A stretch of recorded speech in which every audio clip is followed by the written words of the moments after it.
Hello అండి, welcome to Telugu ఇన్ఫోడిస్. Telangana ration కార్డుల గురించి ఒక ముఖ్య అప్డేట్ రావడం జరిగింది. తెలంగాణ ప్రభుత్వం దాదాపు 1.5 లక్షల మందికి నూతన రేషన్ కార్డులను పంపిణీ చేయనుంది అని చెప్పేసి క్లారిటీగా చెప్పడం జరుగుతుంది. ఈ నెల 25వ తారీఖు నుంచి లబ్ధిదారుల మొబైల్కి సందేశాలు పంపించడం అంటే SMS లో పంపించడం జరుగుతుంది అని చెప్పేసి క్లియర్గా చెప్పడం జరుగుతుంది.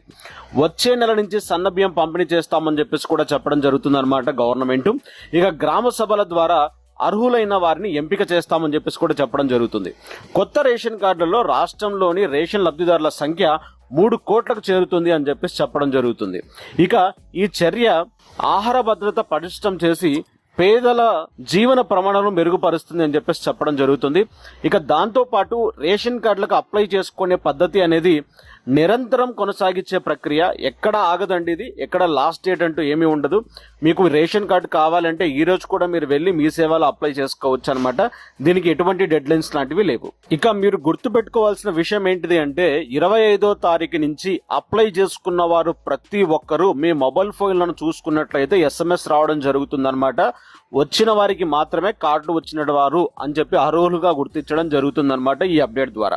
ఇక ఈ సందేశం ద్వారా తమ కార్డులు మంజూరైనట్లుగా వారికి తెలియజేయడం జరుగుతుంది. ఇది పంపిణీ ప్రక్రియలో పారదర్శకతను వేగం పెంచుతుంది అని చెప్పేసి గవర్నమెంట్ చెప్పడం జరుగుతుంది. నూతన రేషన్ కార్డులు పొందిన వారు వచ్చే నెల నుంచి సన్న బియ్యం పంపిణీ చేస్తున్నట్టుగా ప్రభుత్వంకి వెల్లడించడం జరుగుతుంది. కొత్త రేషన్ కార్డుల కోసం అర్హులైన వారికి గ్రామ సభల ద్వారా పారదర్శకంగా ఎంపిక చేస్తారు. అంటే వాళ్ళు అర్హులా కాదా అని చెప్పేసి గ్రామ సభలలో చెప్పినటువంటి డేటాని బట్టి వాళ్ళని ఎంపిక చేయడం జరుగుతుంది. ఇక గ్రామ సభ స్థానిక ప్రజల భాగస్వామ్యంలో జరుగుతాయి కాబట్టి నిజమైన లబ్ధిదారులను గుర్తించి రాజకీయ జోక్యానికి తావు లేకుండా కార్డును అందజేయాలని చెప్పేసి సమర్థంగా నిర్ణయం తీసుకున్నట్టుగా మనకి ఇక్కడ తెలుస్తుంది. అంటే ట్రాన్స్పరెన్సీ అండి, అంటే ఎక్కడ మిస్గైడ్ జరగకుండా అర్హులైన వారికి మాత్రమే రేషన్ కార్డులు ఇస్తాము అని చెప్పేసి చెప్పడం జరుగుతుంది. ఈ ప్రక్రియ ద్వారా అర్హత ఉన్న ప్రతి కుటుంబానికి న్యాయం జరిగేలా ప్రభుత్వం చర్యలు తీసుకుంటుంది. అదేవిధంగా నూతనంగా మంజూరైనటువంటి ఈ కార్డులతో కలిసి రాష్ట్రంలో రేషన్ లబ్ధిదారుల మొత్తం సంఖ్య 3 కోట్లకు చేరుతుంది అని చెప్పేసి చెప్పడం జరుగుతుంది అనమాట. ఇక తెలంగాణ జనాభాలో సగానికి పైగా ప్రజలు ఆహార భద్రత కల్పించాలనే ప్రభుత్వం లక్ష్యాన్ని ప్రతిబింబిస్తుంది.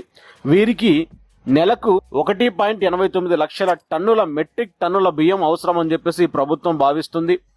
ఇదే విషయానికి సంబంధించి ట్విట్టర్లో కూడా పోస్ట్ రావడం జరిగింది. మన బట్టి గారు ఇక్కడ క్లియర్గా కనిపిస్తున్నారు, ఏమేమి ఇస్తున్నారు అని చెప్పేసి క్లియర్గా చెప్పడం జరుగుతుంది. రాష్ట్రంలో 1.55 లక్షల కొత్త రేషన్ కార్డులు అని చెప్పేసి క్లియర్గా చెప్పడం జరుగుతుంది. కార్డు మంజూరైన వారికి 25 నుంచి మొబైల్లో మెసేజ్లు అని చెప్పేసి క్లియర్గా చెప్పడం జరుగుతుంది. కొత్త రేషన్ కార్డు దారులకు వచ్చే నెల నుంచి సన్న బియ్యం, గ్రామ సభల ద్వారా ఎంపికైన వారికి కొత్త రేషన్ కార్డులు మంజూరు, కొత్త కార్డులతో కలిపి రాష్ట్రంలో 3 కోట్ల మందికి రేషన్ లబ్ధిదారులు అని చెప్పేసి చెప్పడం జరుగుతుంది. వీరికి నెలకి 1.89 లక్షల టన్నుల మెట్రిక్ టన్నుల బియ్యం అవసరం అని చెప్పేసి ఇక్కడ క్లారిటీగా మనకు అప్డేట్ కనిపిస్తుంది అనమాట.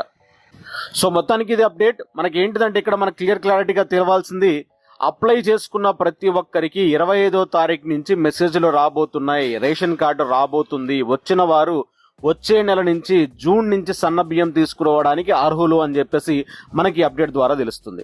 ఇక మనకు ఎలా చెక్ చేసుకోవాలి, ఏ విధంగా చెక్ చేసుకోవాలనేది ఆల్రెడీ మనం కొన్ని వీడియోస్ చేసాం. ఆ వీడియోస్ ద్వారా మీరు క్లియర్గా చెక్ చేసుకోవచ్చు అనమాట. మీకు మెసేజ్ వచ్చిన తర్వాత మీ కార్డు ఎలా దొరుకుతుంది అని చెప్పేసి. ఒకవేళ మెసేజ్ వచ్చిన తర్వాత మీకు కార్డు తీసుకోవాలి అనుకుంటే మీరు డైరెక్ట్గా ఆన్లైన్ సెంటర్స్కి వెళ్ళండి, మీ సేవా సెంటర్స్కి వెళ్ళండి. అక్కడి నుంచి మీకు అప్డేట్స్ ఏదైనా దొరుకుతాయి అనమాట. నెక్స్ట్ అతి కొద్ది రోజుల్లో మీకు కార్డు రావడం జరుగుతుంది. ఎక్కడైనా మీరు వెళ్ళి మీ దగ్గరలో ఉన్నటువంటి డీలర్ దగ్గరికి వెళ్ళి మీరు రేషన్ తీసుకోవచ్చు అనమాట. ఈ సదుపాయాన్ని వినియోగించుకోవచ్చు.